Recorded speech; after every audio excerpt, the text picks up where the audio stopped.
Hey guys, what's happening? How to fix cleanup not showing on iPhone. So first of all, go ahead to your settings. Alright, go ahead to the general. Make sure that your iOS is fully updated to the latest version in order to get access to all the new features.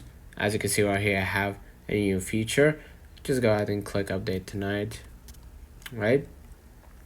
And then what you're gonna do, in order to fix it, you can stay on the general, scroll a little bit down to the VPN and device management, and make sure to disconnect any VPN if you turn it on.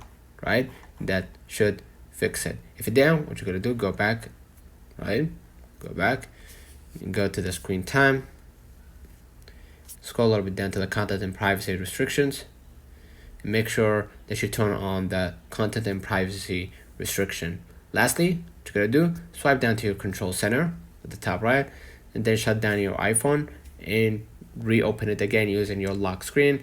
And this update will be available on iPhone 15 or 16. If you have iPhone X, 11, 12, 13, or maybe XR or 14, you probably won't get this feature. Hopefully this video helps you. Don't forget to like and subscribe. Thank you.